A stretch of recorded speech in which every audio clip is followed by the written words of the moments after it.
It's Labor Day weekend, and today I'm going to cook some tenderloin and use the flavor saver. A lot of people think about using the flavor saver for the longer cooks, but one of the greatest things after you cook that steak, letting it rest for 5 or 6 minutes in the flavor saver is going to make it just taste that much better. It's been really warm today. I probably got a little bit of a sunburn because I built a deck, but now it's dinner time and it's still pretty hot out here, but let's get going. I've got the green egg up here at 600 degrees. I'm going to put these steaks on. It'll only take about 8 or 9 minutes. And then into the flavor saver. Got baked potatoes on, mushrooms.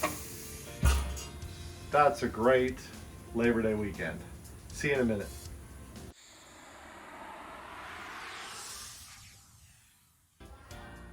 So at this temperature, right around 500 or 600 degrees, I'm a 2 minutes, 2 minutes, 2 minutes. So it's been 2 minutes. I'm gonna do a quarter turn, rotate, make sure I have the cast iron grill on there to get those nice lines on the meat. And there we go, we're done. See you in a minute. Okay, it's time to turn. Let's see how things are going here. Oh yeah, here we go. Crisscross.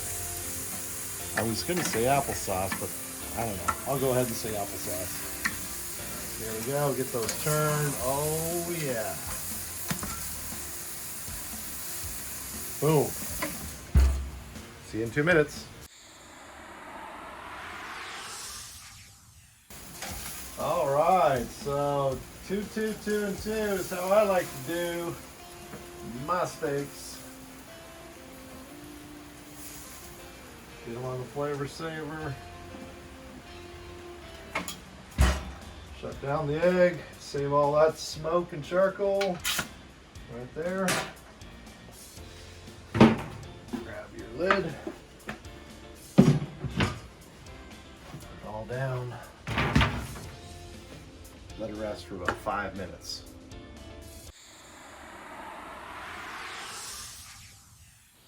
All right, it's been about 5 or 6 minutes.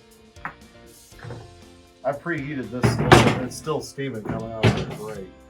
Let's just give one of these steaks a little try right here.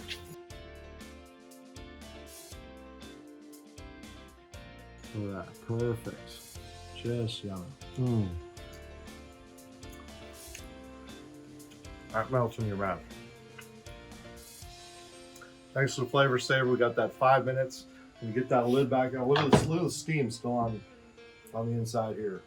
Those steaks are perfect. Guests are gonna love them. Again, happy Labor Day. Get yourself a flavor saver, you'll love it.